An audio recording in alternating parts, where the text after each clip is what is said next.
Andy Dunne, sum it up. Ireland are the Grand Slam champions for 2023. What did you make of the game? Nerve-wracking. Slightly underwhelming in terms of our performance, but none of that matters. On a day like today, the only thing that matters is the result. So yeah, the nervous first 60 minutes, you could feel it. You could feel it palpably in the stadium itself. You could see it in the players, very edgy, uncharacteristic mistakes. But like I said, who cares? On a day like today, get the win, and that last 15 minutes we've all experienced in the stadium is something we'll all remember for the rest of our lives. Yeah, what an incredible atmosphere from start to finish today, and especially at the very end there, and seeing their families come out onto the pitches. You could just see the relief, and you could also just see what it meant to them.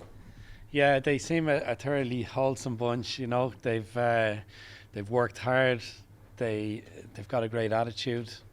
They don't seem to be a team with any ego. And you know, the brilliant moments that we all focused on was the players with their family. And I happened to look left during those celebrations, and there was a brilliant moment where the staff ran up to the podium. They almost snuck up to the podium with their families, and they had a special moment for themselves. They're under the radar as a coaching group. They don't try and take the limelight.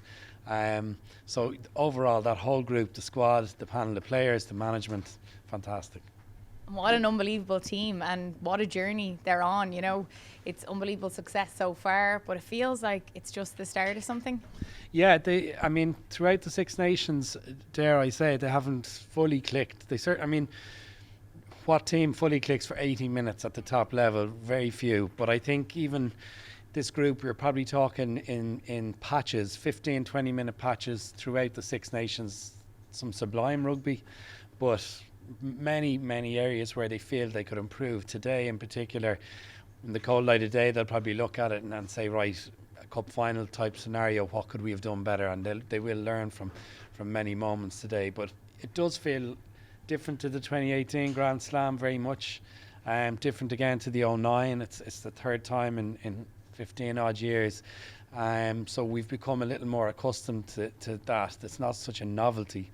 In the lead up to the Grand Slam, I think seeing the amount of players that were called up onto the podium that weren't involved today, that had a huge role in the last 12 months, is frightening in terms of what we can achieve as a team.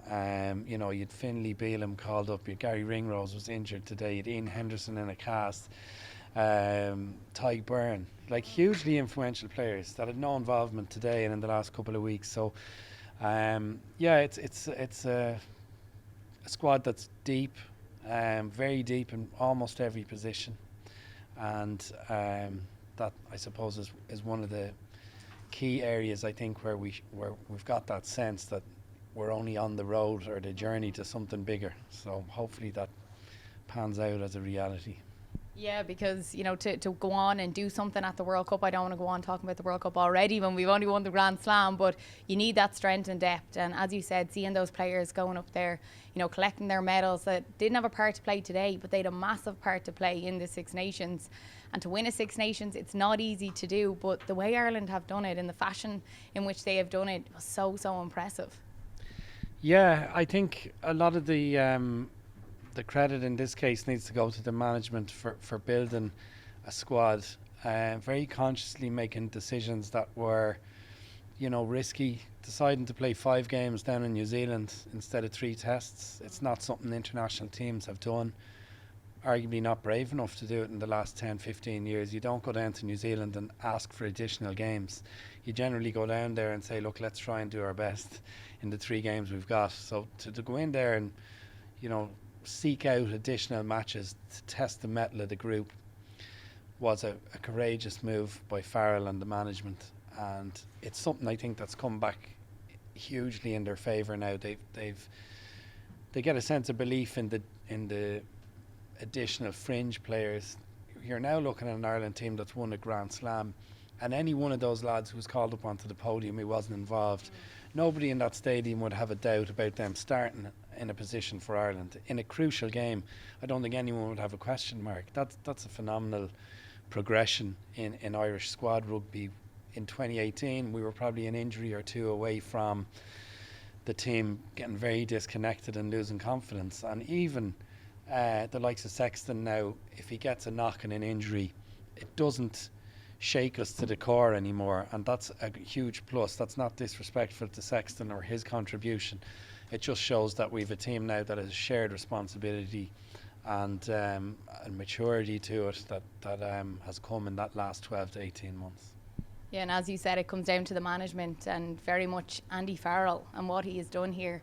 I think it was you that said during the week that he's the glue to all of this. Like, he really is. What he's done with this team, even in terms of, you know, letting them express themselves and the environment in the camps that they all speak about anytime we talk to them. You know, they go out and they play their best rugby that way, and it's really evident what he has done. Yeah, it's something in an era of data and, you know, analytics.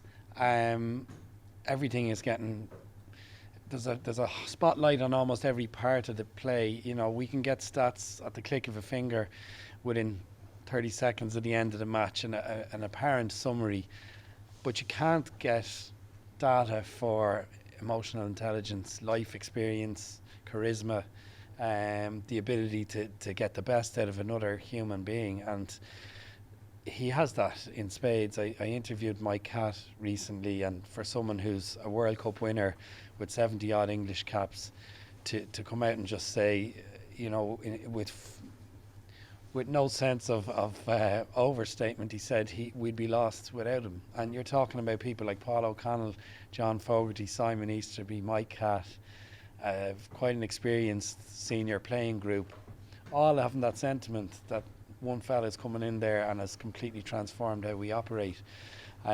Difficult to measure, but I suppose it's a pleasure to watch them, and that's probably the greatest compliment we can see.